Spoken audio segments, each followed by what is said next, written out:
Hi, good morning all. I'm Dr. Harris from PSMO College, Tirunelveli.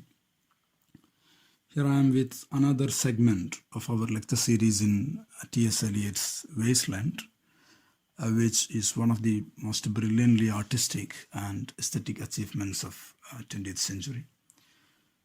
And here I am planning to make you attempt a very brief and preliminary introduction to the poem in writing and send me via our Google Classroom or WhatsApp group. Here I am giving you a very brief outline and a frame of an introduction which you can expand in your own style and form. In this introduction, we are looking at the poem as it is customarily celebrated, the poem as a modernist text. So here we are looking at how the poem becomes a modernist poem. As students of literature, we use literary criticism as a methodology for analyzing literary texts. I mean, we cannot separate literary criticism from the reading of literary texts. So, literary criticism and literary texts are as inseparable as milk and cream. I mean, there is no cream without milk and there is no milk without cream. So they are inseparable. So we cannot have the appreciation of literature without the paradigms of literary criticism. So critical schools are preparing platforms for different modes of reading. So here, let's look at 4 modernist schools of reading texts in looking at the modernist poem, The Wasteland. The 4 schools that I would like to examine here are as the methodological platform for analyzing the wasteland are: one is imagism, then Russian formalism, new criticism, and structuralism. I would like you to write a very brief introduction to the poem through the lenses of these schools, and in the coming lectures we are launching to the reading of the poem proper. All these 4 schools belong to modernism, which is a radical shift in aesthetic and cultural sensibility. So I'm looking at imagism first. Imagism is a very crucial school in the context of any discussion of the wasteland. Eliot is so closely associated to Ezra Pound, who is the most instrumental figure in imagism as a literary school. The poem is dedicated to Ezra Pound, as you know, and Ezra Pound made an editorial surgery of the poem, especially on its length.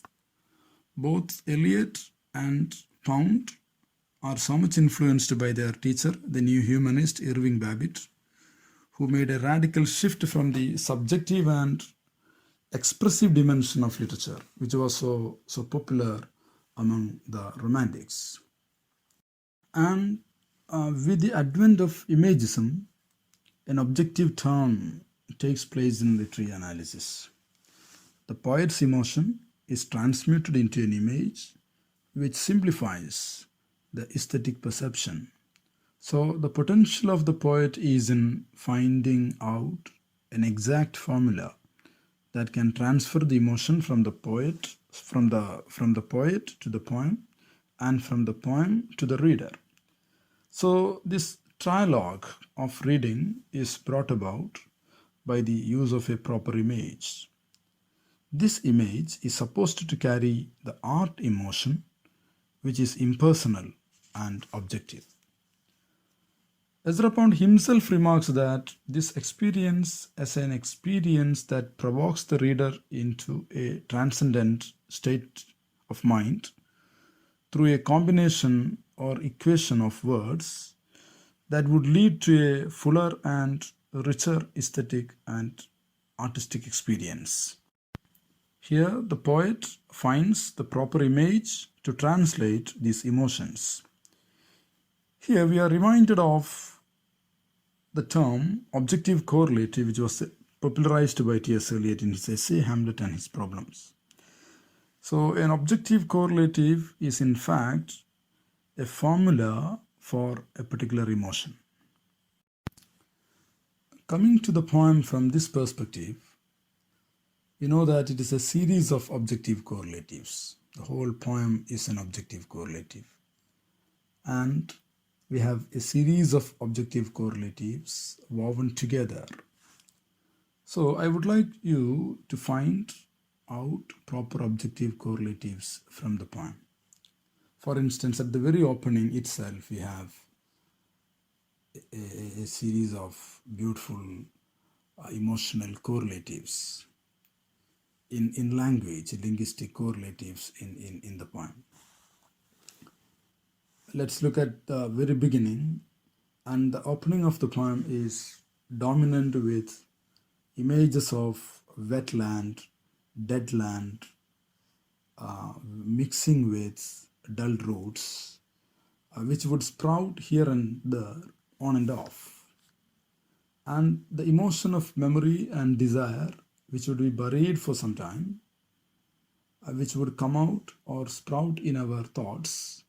So the equation of the dead lands, which would sprout the seeds quite unexpectedly, would be buried for some times, is taken as an objective correlative for memory, which would be buried in our thoughts for some time, and sometimes it would come out unexpectedly, and so on and so forth.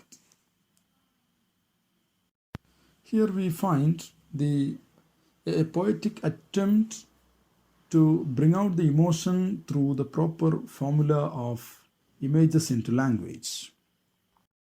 The famous phrase, Shakespearean rag, is a beautiful example for the same. A single phrase like Shakespearean rag is an objective correlative. What is the emotion or memory that is alluded to in this phrase? We know that a rag means a small piece of clothes like handkerchief, and the moment we come to know about it, we are reminded of the famous Shakespearean rag, the handkerchief of Othello. And how Othello is connected to Wasteland. Wasteland is all about sexual faithlessness in the one sense, and Othello is a beautiful, dramatic exploration of sexual faithlessness. So Wasteland here beautifully carries the emotion of sexual faithlessness through the image of a handkerchief with the phrase Shakespearean rag. And we have another meaning of the phrase Shakespearean rag, which means a piece of song. And we are reminded of the famous song in Tempest, Full fathom, thy father lies, of his bonds are coral made, that song. And what is that song about? That song is about Ferdinand's, the death of Ferdinand's father. And his father has been turned into something rich and strange. See nymphs hourly ring his knell, hark I hear them ding dong bell. That is how the song comes to an end. And here we know that the identity of the father has been defined and designed beautifully in the poem. And Wasteland is somehow an artistic attempt to problematize the search for father, identity of the father, right from the mythical frame of Oedipus.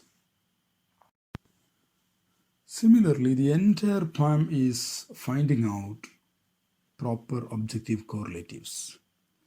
The total feeling of fear and loss as a tragic feeling, which is universal, has been very beautifully and poetically translated by Eliot. I'll read a small part from the poem. So images in lines like this are to be so crucial in our analysis.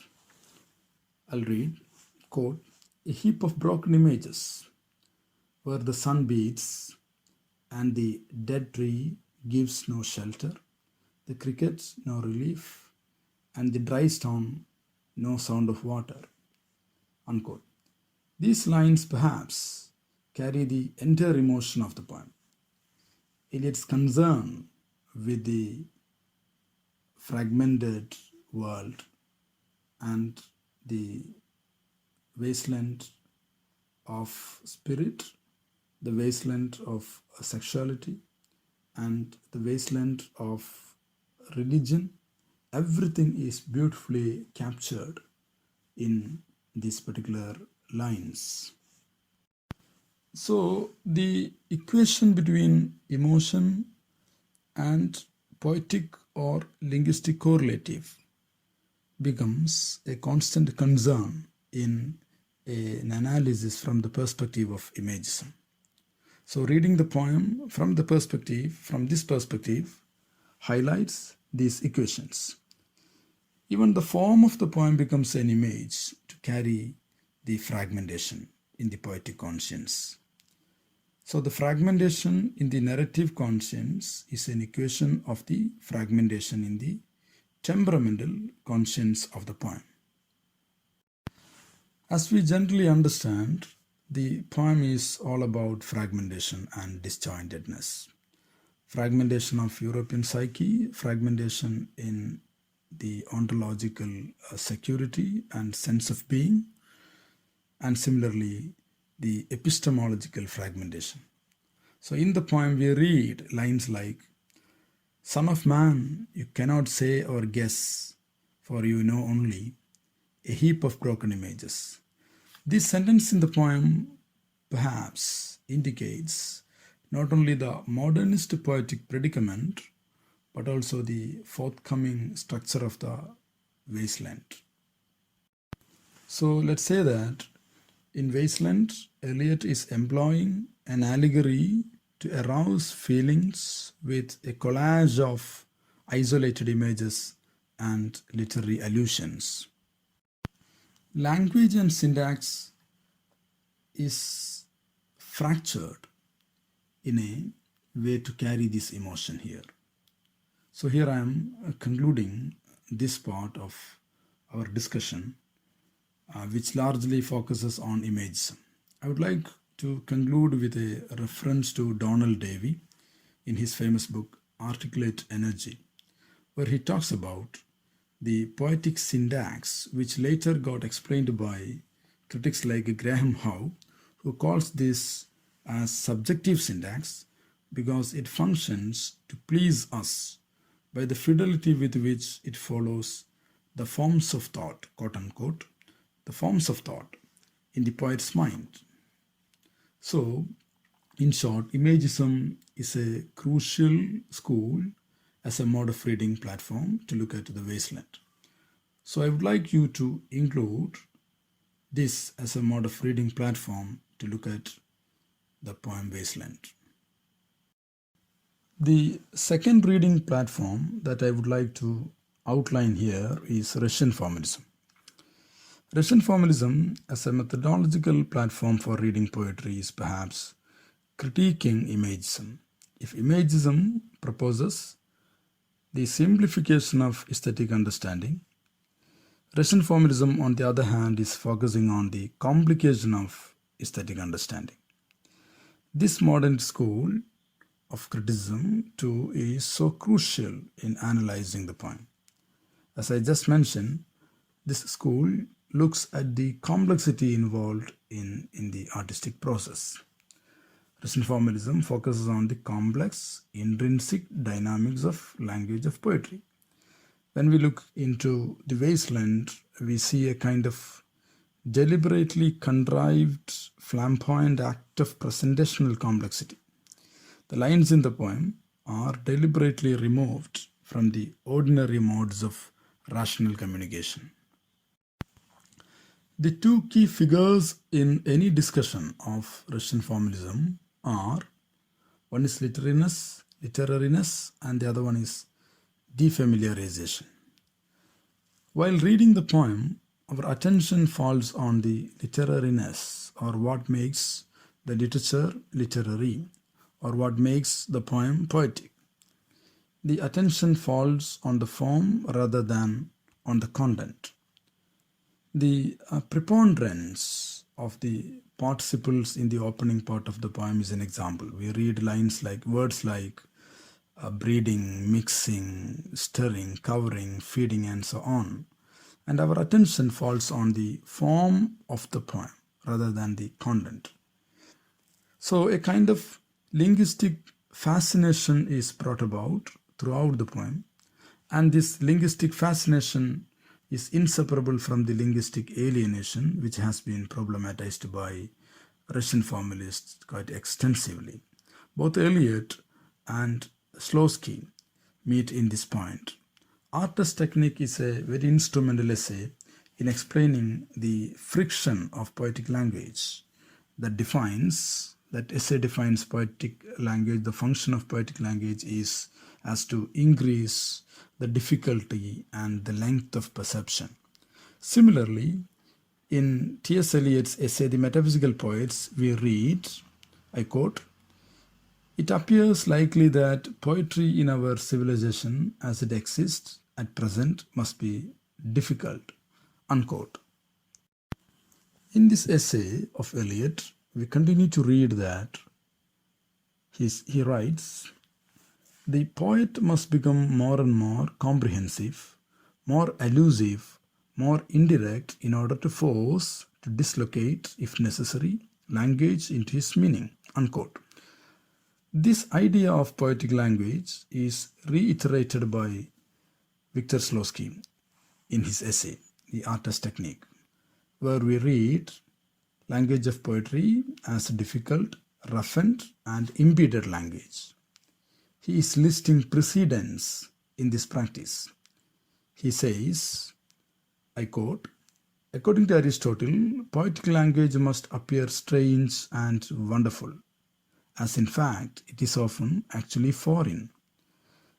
And he cites examples: the Sumerian used by the Assyrians, the Latin of Europe during the Middle Ages, the Arabism of the Persians, the Old Bulgarian of the Russian literature, or the elevated, almost literary language of the folk songs.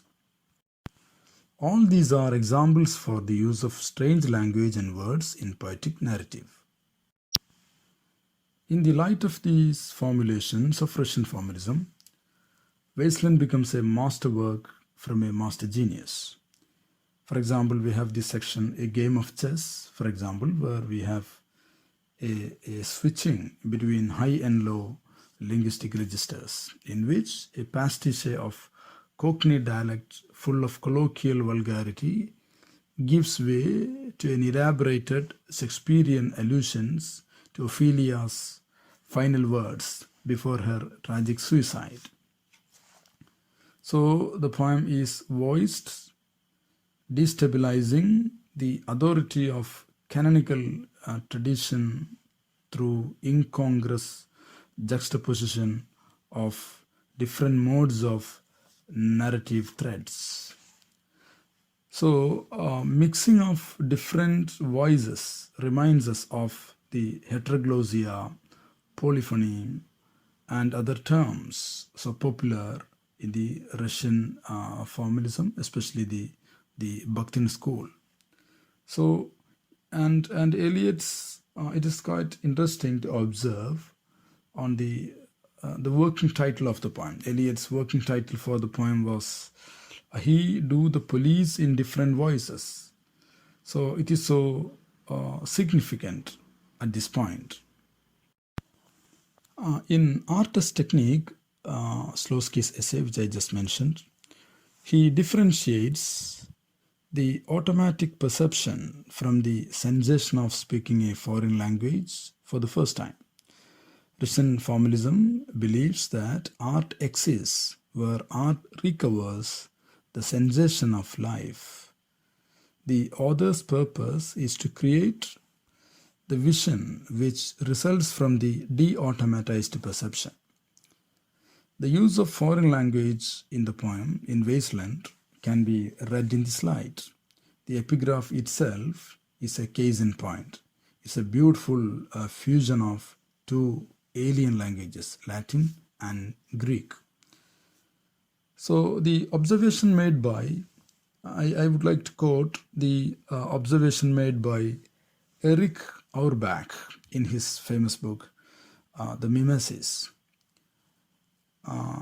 where he describes the conversation from Satyricon as, I quote, highly artful procedure in perspective, a sort of twofold mirroring. And this scene points to a more than one way of seeing and looks at things in more than one way, unquote.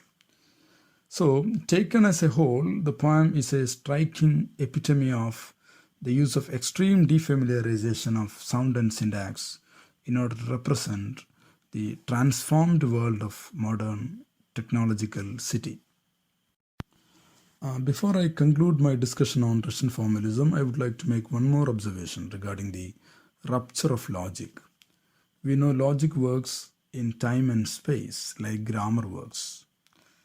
To manifest a poetic sensibility rooted in non-linearity of time and space, we can say that Eliot was resorting to a language pattern that completely broke away from the rational order of communication. We know Eliot's concern with the notion of time as a nonlinear continuum, as we read in the famous poem Burned Norton, which is one segment, the first segment of Four Quartets. I'll conclude this part with the lines from Burned Norton. Time present and time past, and both perhaps present in time future, and time future contained in time past. If all time is eternally present, all time is unredeemable. So here with this I would like to conclude our discussion on the Russian formalism as a reading lens for the poem. Now let's pass on to the next reading lens, and that is the lens of new criticism. Is the third modernist platform from which we can look at the poem Wasteland. New criticism, a critical school that looked at the very ontology of literature, especially poetry, was a dominant school of criticism in the early part of 20th century or in the modernist era.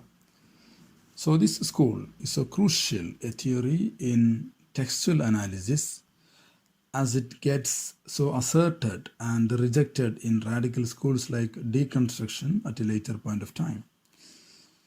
The complete negation of new criticism takes place later with the advent of theories like Russian formalism. Theories like read-response theory and phenomenological criticism. The fundamental focus in new criticism is the text itself. The attention is on the literary work and its internal dynamics as the sole source of evidence for interpreting it. They believe that a literary work is a timeless, autonomous, self-sufficient verbal object. Just like in Russian formalism, in new criticism too, the importance of the formal elements of a literary text is a product of literary language. As we stated in Russian formalism, the language should draw attention to itself, and it should be beautiful or emotionally evocative. That means literary language organizes linguistic resources into a special arrangement, a complex unity to create an aesthetic experience, a world of its own. So a work of art for new criticism develop together like a complex living organism whose parts cannot be separated from the whole. And the work's organic unity, that is the working together of all the parts to make an inseparable whole, is the criterion by which new critics judged the quality of a work. Through its organic unity, the text provides both the complexity that a literary work must have if it is so to adequately represent the complexity of human life, and an order that human beings by nature seek. So two key terms in this analysis is complexity and organic unity. So here, an artistic work is, in one sense, a replica of human life. Life which is complex, leading to a unity and order, which gets slipped always. This order is getting slipped always, but the success of life is in finding out a unity and order. Now, the complexity of a text is created by the multiple and often conflicting meanings woven together. These meanings are a product of 4 kinds of linguistic devices. According to new critics, they are paradox, irony, ambiguity, and tension. So the complexity brought about by these 4 linguistic devices and the organic unity constitute a work of art. In this perspective, Wasteland is a masterpiece of artistic construction, a poetic construction, in the sense that Eliot is attempting an order and unity among the scattered and shattered reality of 20th century. He is making a desperate remedy for the disillusioned world order of the century. The complexity of life has been beautifully imparted into the poem. The very text of the poem itself is sufficient to get into the content of the poem. Here, the form becomes the content. Eliot himself remarks, as we mentioned in the context of our discussion on Russian formalism, that the age demands complex expression. He says it in the essay Metaphysical Poets. So the crisis in sensibility is reflected in the complexity of the poem. The whole poem becomes a manifestation of an assortment of paradoxes, ironies, ambiguities, and tension. The paradoxical catchphrase, death in life and life in death, becomes a constant concern in the poem. So the ironies in lines like winter kept us warm. So you have number of, you have all these 4 linguistic devices permeated throughout the poem. So you can apply all these devices in the poem so masterly in your analysis. It seems so easy to write an introduction to Wasteland in this backdrop, where you can analyze the poem from the theoretical pronouncements from new critics like Glenn Brooks, William Empson, and Alan Tate. The poets attempt to bring about a unity through the use of myths, characters, and allusions can also be explored. Even the very structure, which is asymmetrical apparently, is so structured from the perspective of new critics. The 5 sections with a structure of a symphony, which keeps the shortest note for the penultimate one, is an example. So the unity of the poem is critically problematized by new critics, who find they are trying to find out an organic unity brought about by this complexity. So the poem is primarily an oscillation between systematization and radical resystematization for new critics. Now we are moving to the 4th frame of reading of the Wasteland, that is structuralism, which is another school of criticism in the modernist period. When we look at structuralism as a discipline, we know that it's a human science whose effort is to understand in a systematic way the fundamental structures that underlie all human experience and therefore all human behavior and production. So it is looking at an implied order. The fundamental operation of human mind remains the same everywhere alike, and this becomes primarily the key statement in structuralism. One more thing I would like to state about structuralism is that They believe that structuring mechanisms of the human mind are the means by which we make sense out of chaos, and literature is fundamental means by which human beings explain the world to themselves. That means make sense out of chaos. In this perspective, the poem Wasteland is an attempt to make an underlying pattern. The underlying pattern that Eliot traces in this poem is myth, the mythical frame. And Eliot, with his interest in anthropology, draws the skeleton structure of myth from Jessie Weston's From Richard Romance. This book is tracing the vegetation rites of early religions to the romances of the Holy Grail.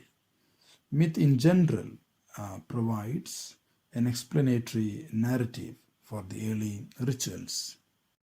I was saying that the extensive use of myth in the poem is used as a pattern that underlie the thematic significance in the poem. So structuralism is connected to anthropology, collective unconscious, as problematized by critics like Carl Jung.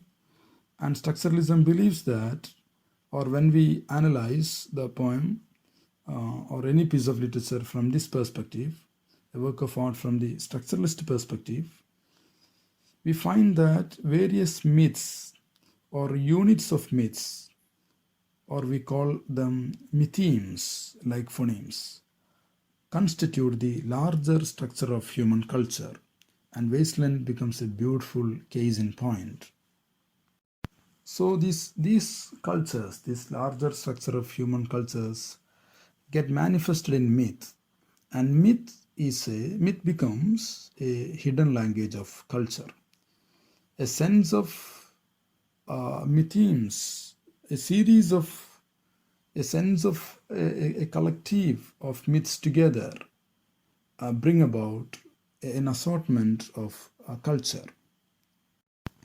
I mean, a series of mythemes together constituting a whole significance become a point of meaning in the poem. Structuralism does not attempt to interpret what individual texts mean, what individual texts signify. Issues of interpretation and literary quality are in the domains of the surface phenomenon or the domain of parole. Structuralism seeks instead the langue of literary texts, the structure that allows text to make meaning. So a reading process in the Wasteland demands our insights into larger domains of myths and the mythical framework and the extensive use of allusions throughout the poem. One more thing I would like to tell you about the method of reading a poem from the structuralist perspective is that, as it is mentioned by David Lodge, who highlights the importance of similarity and contrast as the fundamental operations in structuralism.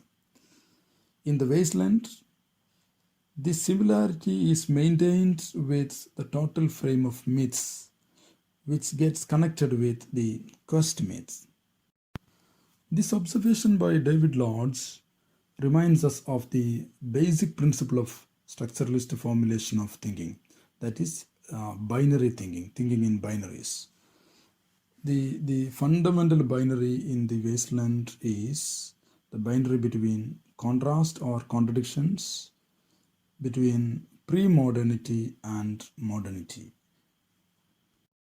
Here modernity and premodernity are juxtaposed, where we find tradition, religion, faith breaking down to give way to industrialization and secularism, commercialism, materialism, and so on. So in our analysis of the poem from a structuralist perspective, we can find out a series of binaries, and all the binaries in one way or other can be grouped into the modernist and premodernist binary. To the pre-modern realm of binary, we include notions like fertility, fidelity, clarity, sincerity, and so on, satisfaction, etc. And to the other side of binary, we have sterility, confusion, corruption, dissatisfaction, etc.